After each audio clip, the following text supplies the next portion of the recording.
Now, with Chris Wood and Gvardiol both picking up injuries on the international break, I thought I'd put together discussing the best potential replacements heading into Game Week 30.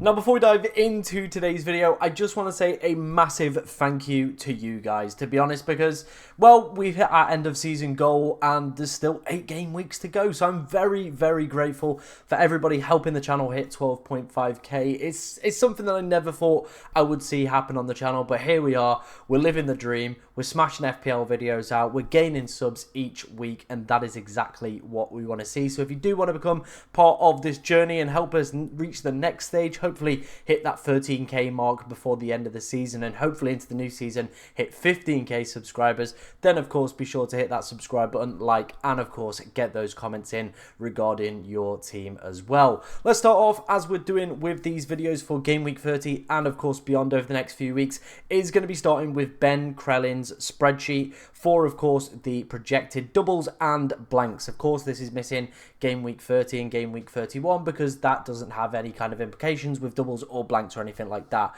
So here is his spreadsheet. As you can see, of course, we know about the double game week confirmed for Crystal Palace and Newcastle United. So any sort of investment into those two clubs, is definitely going to be worthwhile. Then we've got the potential doubles in 33 and the blanks in 34 that, of course, we are going to have to wait for the FA Cup fixtures coming up this week to decide what that impact is going to be. So if you are thinking about playing that wild card this week, of course, maybe just wait and see how the FA Cup fixtures do, of course, go this week, because obviously we'll find out which teams are potentially going to be blanking and which ones are going to have fixtures in 34. And it might, I'm putting that as a might, potentially change the way your chip strategy is lining up. But, of course, the big news that I did outline in the intro is going to be the injuries to Chris Wood and Gvardiol, which is not ideal, especially for my team as well. I own both of these players. I had Chris Wood for a very, very long time. I was hoping we could get another fixture out of him. Of course, the fixtures for Nottingham Forest are tailing away, and as we saw there are no double game weeks coming up. So Chris Wood was always going to be a player that I do feel like a lot of wildcard owners were going to, of course, shift out probably after this week if they were in a wildcard 31. But if you're in a position where you've already played that wildcard, then that does leave you in a tricky position, because you probably would have left him in for this week. Longer term would have looked to replace him with, of course, maybe a Mateta, maybe an Isak, maybe a Haaland. But now maybe this injury has potentially forced your hand. So we're going to look at some potential replacements for, of course, Chris Wood. And then Gvardiol. Real big blow with City having great fixtures coming up. Of course, we saw from the 11-5 data in previous videos that their clean sheet numbers are projected to be pretty decent across the board. And with a great fixture like Leicester as well in Game Week 30, so many of us gambled, brought him in Game Week 29, and it just hasn't worked out if, of course, this injury is going to be sustained. The big thing to note, though, is that Nottingham Forest are going to be playing in the FA Cup on Saturday, so we might be able to see a glimpse of Chris Wood, and all our fears may potentially be, kind of gone. We've got to remember that the game week is all the way next Tuesday. We've got a long time for these players to potentially get back, recover, and some of them might potentially be fine. That is the hope anyway for my team. But in today's video, we're going to be discussing potential replacements, of course, so you can get them lined up and ready. So let's go in. Let's take a look at the striker replacement. So as you can see, we've got a good plethora of strikers here to choose from. Of course, at different price ranges, depending on people's needs, and of course, if they're wildcarding or if they're looking just for solitary one game week punts up until they wildcard in Game Week 31. Let's start off then first with the two City lads. We've got Haaland and Marmoush. We're going to start off with Haaland first. I do feel like he is going to be a very popular pick on the wildcard over the next few weeks, with, of course, Manchester City potentially having a double game week in 33. If you wildcard in this week as well, it means that you get that Leicester fixture where he could offer himself up as a potential captain option if you didn't fancy going for Mohamed Salah against Everton. However, I do feel like the consensus are probably still going to go for Mohamed Salah as captain for this week. So if you're playing that big bucks for Haaland, is there any kind of value in paying 14.8 million for a player that you're not going to captain for the next few weeks and only captain him in a double game week?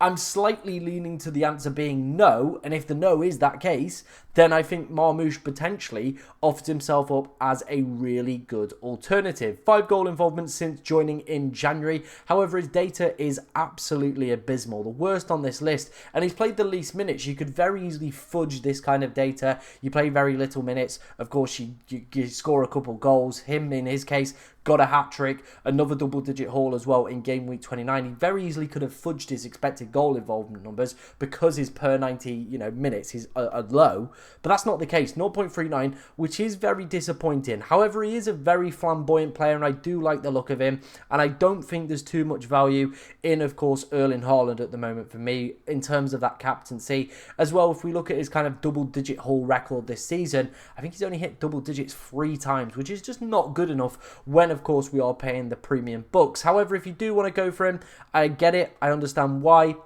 And he could be, if you've got the budget lying around this week, potentially a player to go for with Leicester. Give him the armband as well because it is a great fixture. One of the worst sides for XG conceded. Visser I've seen being touted as a popular pick. Obviously really backed by the Fantasy Football Hub model as well with 14.6 projected points. However, those fixtures over the next few weeks are really stinky. No double game week either. So if you're not on a wild card, definitely would be avoiding this one. And I just don't think he's going to be a decent pick. I know he's having a really, really good season with 16 goal involvements, but the fixtures just aren't there. Newcastle, Chelsea and Arsenal as a run is really difficult. Considering 2 of those fixtures as well are away from home, I would not be looking at Johan Visser for me. I've seen quite a few people on Twitter, and of course, if you look at the players brought in this week, taking a gamble on Johan Visser. But for me, I think his time is up now. It's definitely not an investment for me in terms of him as a potential player.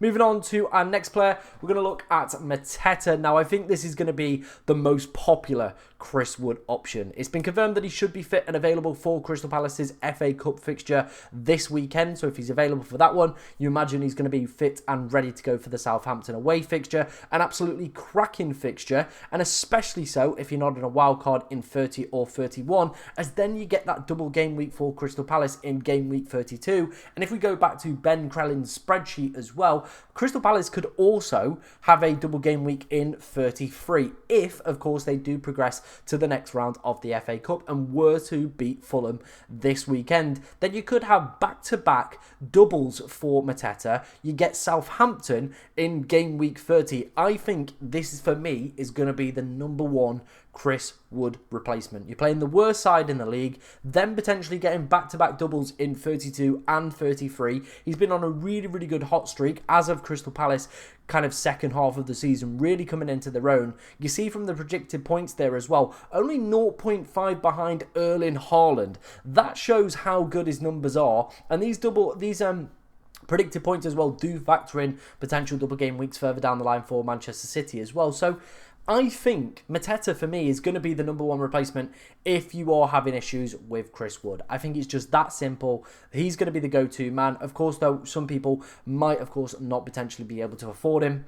I'm one of them people, and I'm absolutely gutted because I would have loved to have brought in Mateta for this game week if he is, of course, fit and available. The next 2 options are kind of the more budget options. I think maybe if you've got 1 or 2 transfers, available for this week, you're looking to get Haaland in, or maybe you're trying to get yourself a Mateta or upgrade some other players elsewhere within the side. I think João Pedro is a player that's really going under the radar kind of post-Christmas, to be honest. I know he's been a very frustrating player for most FPL managers that have owned him for this season, but his minutes are pretty decent across the board. His underlying data isn't anything kind of special, but at the same time, it's not terrible either. 0.52. It's not bad. 14 goal involvements, penalties as well. The problem is, of course, those fixtures. But if you were maybe potentially looking at, of course, just bringing in a player that is cheap and can get you decent minutes, I don't see why you wouldn't take a gamble on João Pedro. Leicester in game week 32 as well could also be a pretty exciting option as a differential to have there. Of course, the 1 week punt, though, for me is going to be Evan Nielsen with Ipswich at home. If you, of course, can't afford Mateta as a 1 week punt, Ipswich at home, they're absolutely abysmal. He has looked a lot better, and Bournemouth have looked a lot better, in my personal opinion, as an attacking unit with Evan Nielsen in the side. He does have okayish data as well. Only 10 goal involvements, the second lowest on this list. But don't let that fool you. I think, of course, if he hadn't missed that first penalty that he took, I think his goal involvements would be a lot higher. Of course, his underlying data as well would be a lot higher as well. But still, a really, really good pickup if you are looking for a 1 game week punt. Then the final man, it is going to be Alexander Isak. Again, if you've taken him out of your team, now you've got this Chris Wood injury, you've got enough money left in the bank. I don't see why you wouldn't bring in Alexander Isak. He was absolutely phenomenal in, of course, the Carabao Cup final. Brentford, then Leicester, then a double game week. That, for me, seems like a great set of fixtures. Brentford, despite their positive league position this season, are one of the worst sides for XG conceded. Same goes with Leicester as well. You can see his goal involvement and his XGI per 90 are ridiculous. So for me, I think he's going to be up there as well as one of the replacements for Chris Wood. So my personal top options would be Mateta, Isak, and then if you're thinking a one-game week punt, it's probably either going to be João Pedro or Evan Nielsen for me. They're going to be my top striker replacements. Let me know if I've missed anybody out in the comment section below, and let me know which way you're swinging on that bench. Let's move on then to our next set of players. This is going to be the two Crystal Palace boys, kind of keeping with that Mateta theme, because like I said, if they beat Fulham at the weekend, they're going to have back-to-back double game weeks, and I can see a lot of us on wildcard this week, or with our transfers, if of course you've not got a wildcard available, looking to bring in as many Crystal Palace players as possible. So I of course wanted to highlight that potential back-to-back double game week and talk about my favourite players. So of course, we've already spoke about Mateta, a great option, penalties, everything. Bing, bing, bing. He ticks the lot. Munoz is going to be a top defender. I know his past 5 game week stats don't look exceptional, but he is one of those players that doesn't really need the data to prove his worth. He's one of those players that just massively passes the eye test, gets in the right position, and is an absolute gem. I've had him for large parts this season. I've been very, very impressed with him. Crystal Palace's defensive expected goals conceded numbers as well have also skyrocketed since the new year. So for me, this one feels like an absolute no-brainer. I imagine his effective ownership is probably going to start to tilt around 60-70% with the decent fixtures as well. So he's probably going to be one of those players that if you don't have him, could do a lot of damage. On the other hand, Saw is just under 4% owned at the moment. One of the top players for predicted points in game week 30, with of course his Southampton fixture. And as you can see over the past few weeks, has been absolutely killing it with 3 goals, plenty of shots coming off in the box, but his underlying data for me there is really screaming out to me, and he could be a fantastic replacement for those that of course did go for Rodgers, or maybe if you went for somebody like a Dango, and of course that move hasn't worked out now. He could be a really, really good pickup with Southampton this week. Then like I said, the double confirmed in 32, not the best double in the world, but it could be a great, great double in 33 that they could get themselves. So again, I'm a real big fan of Saw. I think he could be a fantastic player to of course go and pick up alongside this, but I think Crystal Palace, a lot of us are going to be watching that FA Cup game at the weekend, hoping that they do beat Fulham and potentially getting that double in game week 33. That would be stupendous for those that already have Crystal Palace players and those that of course are looking to get on them in the next few weeks. Finishing up then, the final player is going to be the most transferred in player ahead of game week 30, It is going to be Bruno Fernandes, and I just wanted to talk about why I don't think he's going to be a good transfer in for the next few game weeks. Of course, Manchester United, we saw on the Ben Crellin spreadsheet, do have a potential double game week coming up in 33. That's fine, I don't mind that. But the fixtures before that are just not good for Manchester United. Forest, City, and Newcastle. None of them scream to me, attackable fixtures from a, where I'm looking at my attacking players to go and deliver the goods. It just doesn't scream that for me, any of those. 2 away fixtures in there, then the derby at home as well.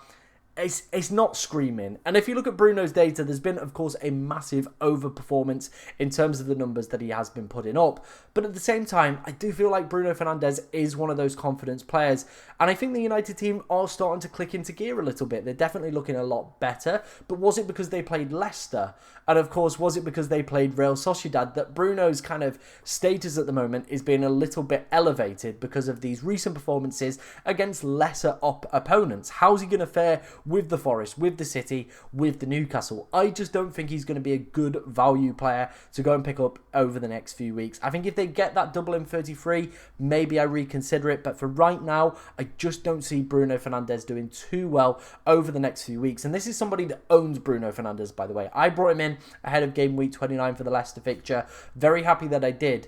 But now I'm not overly keen about having him for Forest, City or Newcastle. Of course, I'm going to wildcard in game week 31, and he is going to be one of the players that does, of course, fall away out of my wildcard in game week 31. So I don't think I would be looking to bring him in this week, but let me know what you think of him as an option down in the comment section below. Of course, if you've got any questions as well about your team, get them in as we'll try to answer as many as we possibly can. But thank you for watching today, ladies and gentlemen, and good luck in game week 30.